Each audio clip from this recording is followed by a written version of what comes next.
भारत एक बार फिर बना सोने की चिड़िया। ब्रिटेन से हुई 100 टन सोने की घर वापसी। आरबीआई ने भरे भारत के स्वर्ण भंडार। तीसरे विश्व युद्ध में देश की सुरक्षा के लिए सरकार का सीक्रेट प्लान तैयार। आज से 3 दशक पहले साल 1991 भारत के इतिहास का वो दौर जब सरकार को मजबूरी में देश का सोना विदेशी बैंकों में गिरवी रखना पड़ा था। आजादी के बाद मुश्किल से अपने पैरों पर खड़े हुए भारत की आर्थिक स्थिति चरमरा चुकी थी। पिछले 10 सालों में देश ने पहले इंदिरा गांधी और फिर राजीव गांधी जैसे 2 बड़े प्रधानमंत्री को खोया था। देश के पास सिर्फ 3 हफ्तों का विदेशी मुद्रा भंडार बचा था। कई देशों ने भारत को माल सामान देना बंद कर दिया था और भारत डिफॉल्टर होने की कगार पर था।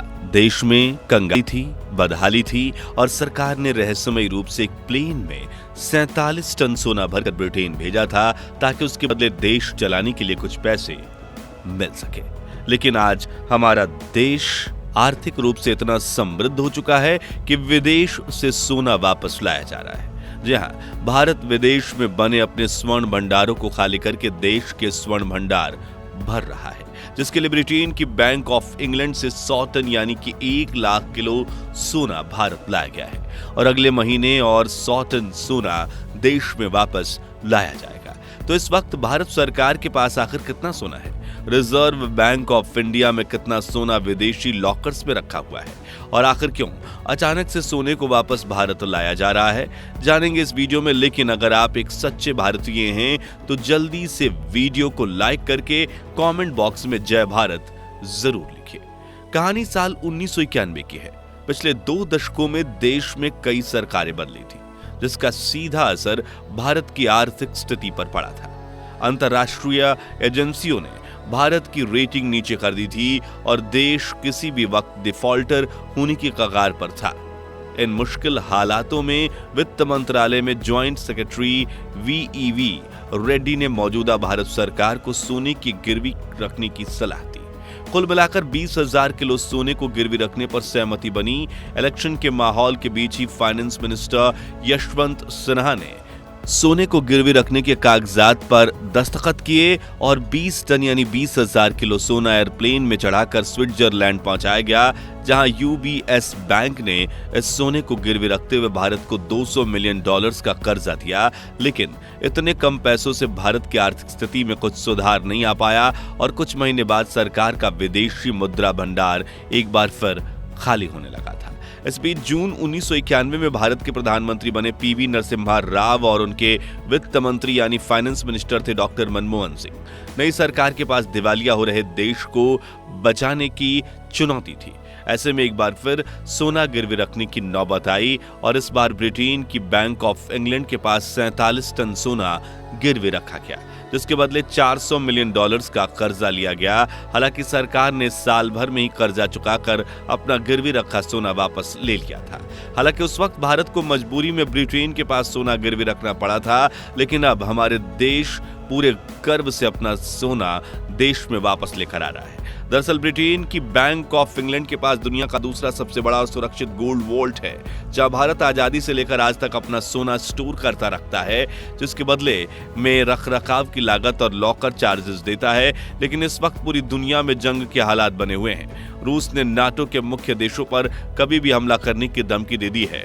वर्ल्ड वॉर 3 की आवाज अब ज्यादा सुनाई दे रही है और एक दूसरे पर भड़के देश न्यूक्लियर शब्द का भी प्रयोग कर रहे हैं। ऐसे में माना जा रहा है कि यूरोप अब ज्यादा सुरक्षित नहीं रहा, वहीं उसकी स्थिति आर्थिक चरमरा गई है। ऐसे में रिजर्व बैंक ऑफ इंडिया ने कई महीनों की बातचीत के बाद यह निर्णय लिया है कि हमें अपना सोना देश में वापस लाना पड़ेगा, जिसके तहत बैंक ऑफ इंग्लैंड ने 100 टन सोने के भारत वापस लाया है। अब सवाल आता है कि आखिर इतने ज्यादा सोने को लाया कैसे गया? तो ये काम उतना भी ज्यादा आसान नहीं था और ना ही 1-2 दिन का काम था।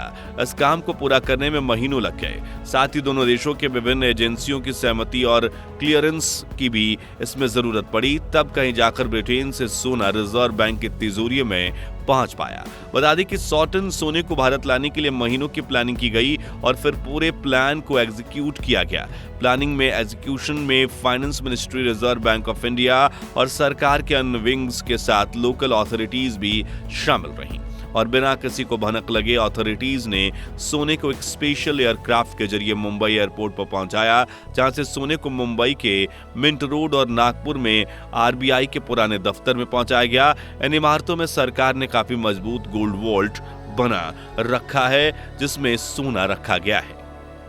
दोस्तों, आपको जानकर गर्व होगा कि भारत को आजादी मिले सिर्फ 75 साल हुए हैं, लेकिन फिर भी हमारे पास दुनिया का 9वां सबसे बड़ा स्वर्ण भंडार है। जी हां, रिजर्व बैंक ऑफ इंडिया दुनिया की उन चुनिंदा बैंक्स में से एक है जो पिछले एक दशक में भरपूर मात्रा में सोना खरीद पाई है। साल 2019 में भारत के पास करीब 618 टन सोना था, जो कि साल 2021 में बढ़कर 695 टन हो गया, जिसके बाद साल 2023 में सोने का भंडार 794 टन पहुंच गया और इस वक्त भारत के पास कुल 824 टन सोना है, जिसमें से कुल 514 टन सोना विदेशों में जमा है, जिसमें से 100 टन सोने को वापस लाया गया है और अगले महीने तक और 100 टन सोना बैंक ऑफ इंग्लैंड की तिजोरियों से निकलकर भारत में आरबीआई की तिजोरियों तक पहुंचाया जाएगा। साथियों, सिर्फ रिजर्व बैंक ऑफ इंडिया ही नहीं बल्कि सोना हर भारतीय के दिल के करीब है। इसका अंदाजा आप इसी बात से लगा सकते हैं कि भारतीयों के घरों में कुल 25,000 टन से भी ज्यादा सोना है, जिसकी वैल्यू कई समृद्ध देशों की जीडीपी से भी ज्यादा है। यहां तक कि रिजर्व बैंक ऑफ इंडिया ने जिस 100 टन सोने की घर वापसी कराई है, उसकी कीमत लगभग 800 करोड़ डॉलर्स है, जो दुनिया के 30 देशों की जीडीपी से ज्यादा है, जिसमें मालदीव्स और फिजी जैसे देश शामिल हैं।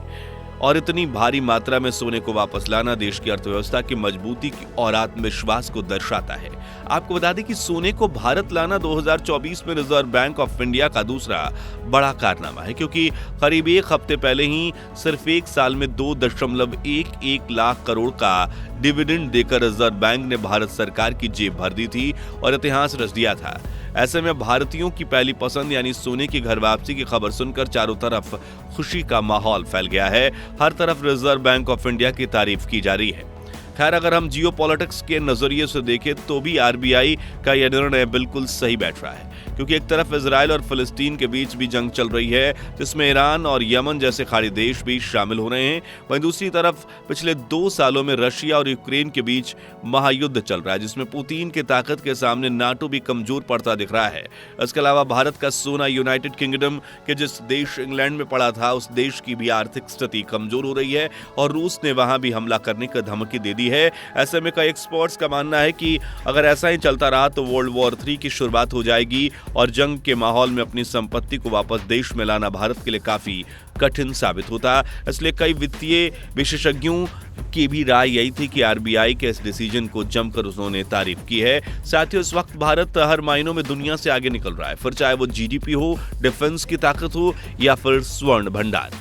और आने वाले 30 सालों में भारत अमेरिका और चीन के बाद दुनिया की तीसरी महाशक्ति बन जाएगा। आज भारत के पास टेक्नोलॉजी, यूथ है, मजबूत सरकार है और बेहतरीन विदेश नीति है और ग्लोबल लेवल पे काफी ज्यादा सम्मान है। ऐसे में यह कहना गलत नहीं होगा कि भविष्य में भारत पूरी दुनिया पर राज करेगा, क्योंकि भारत से पहले आने वाले दुनिया के टॉप 3 देश अपनी राह से भटक गए हैं। जहां रूस, नाटो और यूक्रेन से जंग में पीछे नहीं हट रहा, वहीं अमेरिका भी जंग में एक तरफ यूक्रेन और दूसरी तरफ इजराइल का साथ दे रहा है और अमेरिका की पॉलिटिकल कंडीशन भी कुछ ज्यादा अच्छी नहीं है।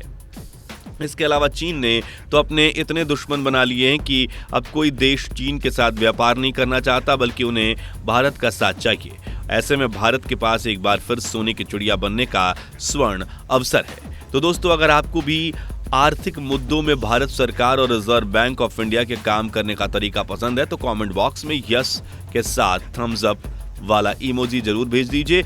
जानकारी पसंद आई हो तो थम्स अप वाला इमोजी के साथ हमारे चैनल को लाइक और शेयर कर दीजिए और ऐसी ही दिलचस्प खबरों के लिए चैनल को सब्सक्राइब करके पास वाली घंटी जरूर बजा दीजिए।